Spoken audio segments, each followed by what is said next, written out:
আমরা পথ হারিয়ে ফেললে এখানে এসে পথ খুঁজে নেব। যদি আমাদের চিন্তায় কোনো গাফিলতি আসে, আমরা এখানে তার ঠিকানা বার করব। উপস্থিত সুধীবৃন্দ, আজকের অনুষ্ঠান বিশেষ ঐতিহাসিক গুরুত্ব বহন করে। ওই গুরুত্বটা আমি শুধু স্মরণ করিয়ে দিতে চাই। পৃথিবীর নানা দেশে নানা জাদুঘর আছে, তারা অতীতের অনেক জিনিস সংগ্রহ করে বিশেষ বিশেষ জিনিস যাকে জাতির সামনে তুলে ধরার জন্য। এই জাদুঘরটি ভিন্ন, এইটি বিষয় দৃষ্টি আকর্ষণ করছে। এটা অতীতের কিছু সংগ্রহ নাই এখানে, এখানে একেবারে টাটকা নতুন যা ঘটনা ঘটেছে তাৎক্ষণিকভাবে সেগুলো সংগ্রহ করা গেছে। এরকম জাদুঘর আছে কিনা জানি না, কিন্তু আমাদের সুযোগ হলো ঘটনা ঘটছে, সেই ঘটনার প্রতিটি নমুনা, প্রতিটি ইতিহাস আমরা তাৎক্ষণিকভাবে সংগ্রহ করতে পেরেছি এবং স্মৃতি জাদুঘরে নিয়ে এসেছি। এটা আমাদের ইতিহাসের একটা নতুন পর্যায় সৃষ্টি করেছে। অতীত এবং ভবিষ্যৎ এই দুটোর মাঝামাঝিতে এই জাদুঘর। এই জাদুঘর তাৎক্ষণিকভাবে অতীতকে ধারণ করেছে, কিন্তু ভবিষ্যৎ রচনা করেছে। আমরা কারা, কি চাই, আমাদের মনে কি ছিল, এ বালক আনাস কি আবেগের কারণে, তার ভিতরে কি তাড়না ছিল, সেই চিঠি তাৎক্ষণিকভাবে লিখে গেছে। এটা কোনো পরিকল্পনা করে সে লেখে নাই। মা তাকে বাধা দিচ্ছিল, বাবা তাকে বাধা দিচ্ছিল মিছিলে না যাওয়ার জন্য। সে বসে থাকতে পারে নাই। কেন পারে নাই সেটাও লিখেছে। এটা ব্যাখ্যা দিয়ে এক পৃষ্ঠার একটা চিঠি, সুন্দর হাতের লেখা, রেখে চলে গেছে। আমাদের সমস্ত তরুণ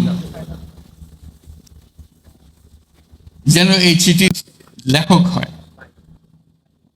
আমরা গেলাম, আমরা নতুন বাংলাদেশ করতে চলে গেলাম।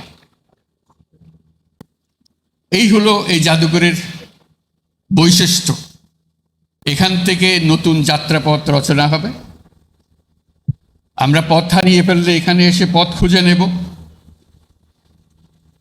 আমরা যদি আমাদের চিন্তায় কোনো গাফিলতি আসে, আমরা এখানে তার ঠিকানা বার করব। আমরা নতুন সূত্রে আবার যাত্রাপথ শুরু করব। এটা এমন এক জাদুঘর যে বাংলাদেশের যত তরুণ তরুণী, যত নাগরিক আছেন,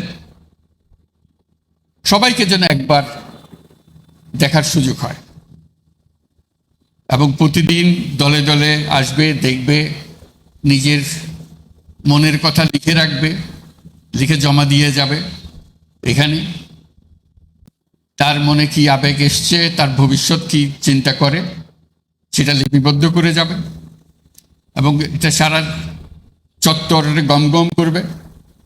যে কবরগুলো সাজানো আছে, যদিও সে প্রকৃত কবর নয়, কিন্তু তার প্রত্যেকের কবরের সঙ্গে একটা নাম থাকবে।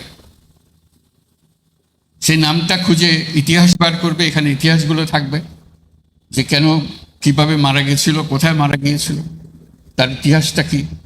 এগুলো আমাদেরই বন্ধু বান্ধব, আমাদেরই ছেলে মেয়ে, আমাদেরই পাড়া প্রতিবেশী। এটা কোনো বিশেষ ধরনের রাজনৈতিক কর্মী নন। তারা একেবারে সাধারণ ঘরের সাধারণ ছেলে মেয়ে, যে রাজপথে নেমে তারা চেয়েছিল যে এই বাংলাদেশ আর চলবে না, আমরা নতুন বাংলাদেশ গড়ব। এটাই ছিল তাদের আশা।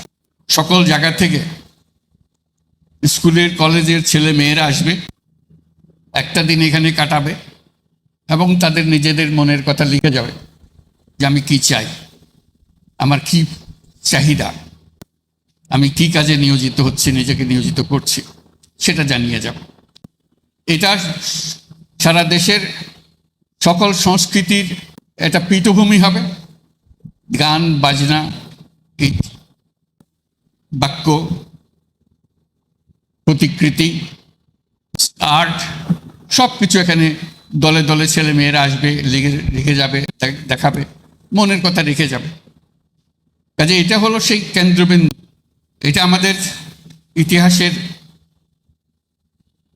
আতুরঘরের দৃশ্য। এখান থেকে আমরা যে নারীর সূত্র যে রেখে যাব সবার কাছে, এই সূত্র যেন আর ছিন্ন না হয়, আমরা এই সূত্রে গঠিত হয়, সমাজের সমস্ত চিন্তা ভাবনা এর মধ্যে আসে। যারা এই জাদুঘরের পরিকল্পনা করেছে, যারা এটা বহু কষ্ট করে প্রতিটি জিনিস, আজকে আমরা কয়েক মিনিটের মধ্যে দেখে আসলাম, কিন্তু এটি প্রতিটি জিনিস সংগ্রহ করতে বহু সময় লেগেছে, বহু কষ্ট হয়েছে। কোন জিনিসটা পাওয়া যাচ্ছিল না, সেটা কিভাবে সংগ্রহ করতে হবে, এটা নিয়ে বহু ধরনের চেষ্টা চালানো হয়েছে, যাতে শেষ পর্যন্ত সেটা আমরা সংগ্রহ করে এখানে রাখতে পারি, সবার সামনে দেখাতে পারি। কাজে ওই নারীর সূত্রটা এখানে স্থাপন করা হলো, যাতে সারা বাংলাদেশ নতুন ভঙ্গিতে, নতুন দৃষ্টিতে সামনে এগিয়ে যাবে এবং আত্মমর্যাদা নিয়ে, সাহস নিয়ে আমরা আমাদের বাংলাদেশ গড়ে তুলব। যারা এই জাদুঘরের পেছনে পরিশ্রম করেছে, এটাকে তৈরি করেছে, তাদের প্রতি আবারও ধন্যবাদ জানাচ্ছি। আমরা অবশেষে এই জাদুঘর উদ্বোধন হলো। আমরা আশা করব যে দেশের ছেলে মেয়ে, যে দেশের সকল নাগরিক একবার হলেও আসবে, সপরিবারে আসবে, নিজে আসবে, বন্ধুবান্ধব নিয়ে আসবে, এবং কিছু সময় কাটানো এবং চিন্তা করার জন্য। শুধু দেখে গেলাম হইচই করে সেটা না, বসে একটু চিন্তা করা, কেন এটা হলো, কিভাবে হলো, এটা কি আরো হবে নাকি এখানেই স্বাদ সমাপ্তি করবো আমরা, এটা চিন্তা ভাবনাটা করে যাওয়া। আমরা আজকে অবশেষে উদ্বোধন করতে পারলাম, সেটার জন্য যারা আজকের উদ্বোধনের জন্য কাজ করেছে তাদেরকে ধন্যবাদ জানাচ্ছি। সবাইকে অশেষ ধন্যবাদ।